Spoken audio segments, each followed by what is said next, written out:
Assalamualaikum warahmatullahi wabarakatuh. Bagaimana kabarnya kakak-kakak? Ustadz berharap kita senantiasa sehat jasmani dan rohani kita, senantiasa diberi perlindungan oleh Allah Subhanahu wa taala. Amin ya rabbal alamin. Puji dan syukur patutlah kita persembahkan kehadirat Allah Subhanahu wa taala atas nikmat dan karunia-Nya sehingga kita masih diberi kesempatan oleh Allah Subhanahu wa taala untuk melaksanakan aktivitas kita seperti biasanya, yaitu menuntut ilmu yang insya Allah tanpa ada halangan suatu apapun. Salawat dan salam semoga tetap tercurahkan kepada utusan alam baginda Nabi Muhammad SAW, begitu pula para keluarganya, para sahabatnya, dan tak lupa para umatnya hingga akhir zaman. Semoga kita semua yang ada di sini kelak akan mendapatkan syafaatnya di yaumil qiyamah nanti. Baik kakak-kakak, pada kesempatan kali ini kita akan melanjutkan pembelajaran materi PJOK. Oke kakak-kakak, kita akan langsung melihat materi yang akan kita pelajari pada hari ini. Oke kakak, kita akan melanjutkan pelajaran kita, yaitu mengenai keterampilan gerak dasar senam dengan menggunakan alat, atau pelajaran ke-6. Nanti kakak bisa lihat di bukunya ya. Oke, poin bahasan kita pada kali ini yaitu yang pertama mengenai pengertian dan manfaat senam lantai, dan yang kedua kombinasi pola gerak senam dasar dengan menggunakan alat. Tentunya kita atau kakak pasti sudah pernah melakukan senam lantai. Dan apa sih itu senam lantai? Yaitu senam yang terdiri atas gerakan tertentu yang dilakukan di atas matras. Oke, manfaat senam lantai kakak-kakak, yang pertama dapat meningkatkan stamina dan kekuatan organ tubuh, meningkatkan kekuatan, keseimbangan, dan keberanian, meningkatkan daya tahan jantung, dan meningkatkan kemampuan gerak dan mengembangkan tubuh dengan baik. Nah, inilah manfaat dari senam lantai ya kakak-kakak. Jadi banyak sekali manfaatnya bagi kita.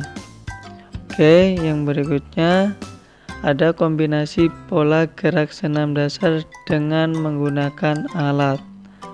Nah, kita akan bahas apa saja. Yang pertama ada gerak dasar non lokomotor, yaitu ada gerak dasar bertumpu, gerak dasar menggantung, dan gerak dasar keseimbangan. Oke, kita akan bahas yang pertama, yaitu gerak dasar bertumpu, dimana kakak perhatikan ya contohnya, yaitu dengan cara kita berdiri tegak dan rapatkan kedua telapak tangan, dan kita harus menapak dengan benar sehingga ketika kita melakukan tolakan itu dengan kuat. Nah, itulah contoh ya kakak bagaimana melakukannya. Oke, berikutnya ada gerak dasar bergantung.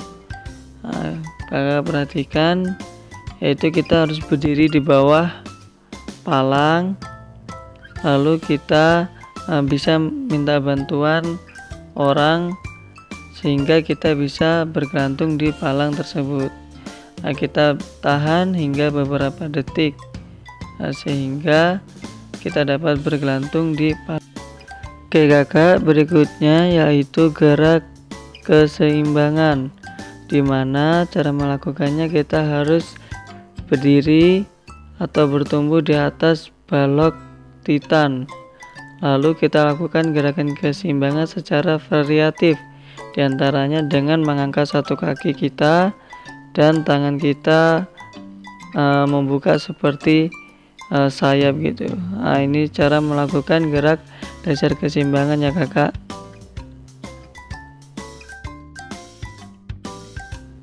Oke kakak, berikutnya yang kedua gerak dasar lokomotor. Tadi non lokomotor, sekarang gerak dasar lokomotor, diantaranya gerak dasar mengayun, gerak dasar menolak, gerak dasar melayang dan mendarat, kombinasi gerak dasar menggunakan papan pantul, gerak dasar meloncat dari meja lompat, dan gerak dasar berputar. Nah, kita akan bahas satu persatu ya kakak. Oke, yang pertama ada gerak dasar mengayun, yaitu kita melakukannya dengan sikap berdiri dengan rapat dan mengayunkan tangan kita. Itu gerak mengayun ya kakak. Yang berikutnya gerak dasar menolak, yaitu dengan cara kita berlari dan kita meloncat ke papan pantul. Dan berikutnya ada gerakan dasar melayang dan mendarat. Nah, gerakan dasar melayang dan mendarat ini kita meloncat tinggi dan kita mendarat ke matras. Dan yang berikutnya ada kombinasi gerak menggunakan papan pantul. Nah, dia sama seperti gerak menolak ya kakak, meloncat di atas papan pantul. Nah, itu contoh gerakannya ya kakak. Dan yang berikutnya ada gerak dasar meloncat dari meja loncat. Kita meloncat dari ketinggian ya kakak, atau bisa diibaratkan seperti meja gitu. Nah, seperti itu ya kakak contoh gerakannya. Kita harus berdiri rapat dan kita meloncat dengan mendarat dengan sempurna. Dan yang terakhir ada gerakan dasar berputar, yaitu kita meloncat dari meja dan kita melakukan putaran.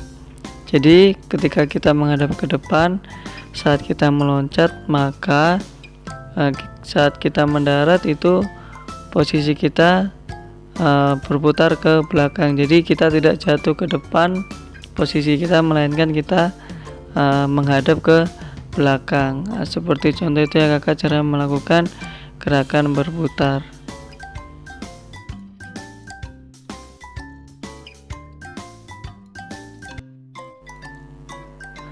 Oke kakak, itulah tadi penjelasan mengenai keterampilan dasar senam dengan alat dari gerak lokomotor dan non lokomotor.